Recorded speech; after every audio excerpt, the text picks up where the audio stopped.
Hi, it's Hans at happierman.com. Today's topic is keep doing what makes you happy. Well, I'm all dressed up this morning. I've got an event, so I got my new tuxedo on, a new shirt, new bow tie, all of that. I've never bought a tuxedo before. I just needed one for this event I'm going to, and then this organization I'm in, we wear the tuxedos from time to time, so I'm hoping to get many years of use out of it.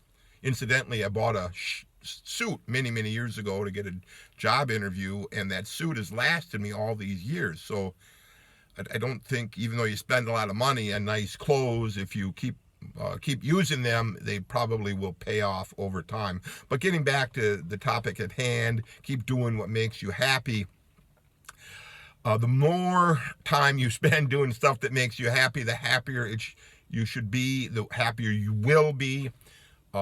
So many times in my youth, I spent the bulk of my time not doing things that made me happy. I was always doing things for other people, trying to make them happy, and especially my wife, but not just my wife, maybe friends, acquaintances, work colleagues, family, just people in general.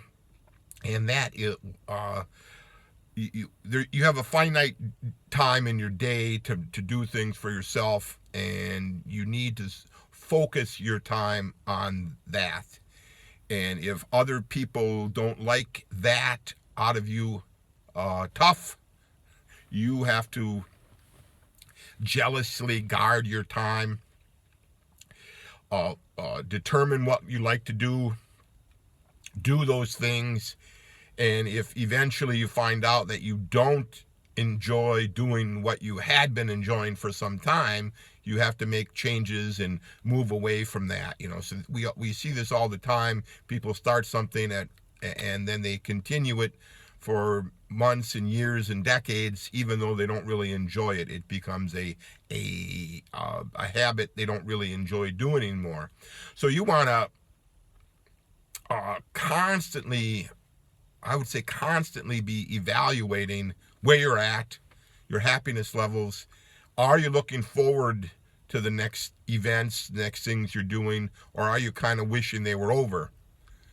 And you have to be careful on this, because sometimes new things you do that you enjoy, they cause a certain anxiety, and maybe you'd rather just stay home and not do anything, but that's just anxiety sometimes.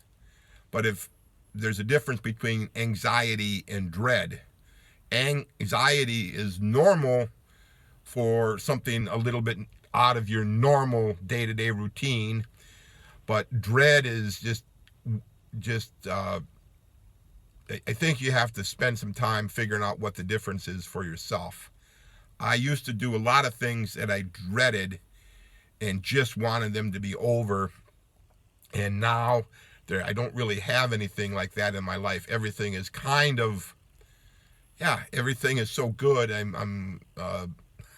I don't really have to make a lot of changes, but I am careful to be evaluating my life, because I know how critical it is to be happy, and how you need to continually be checking in on your own self to make sure what you're doing is right for you, and be willing to make some adjustments, be willing to make some massive changes if necessary.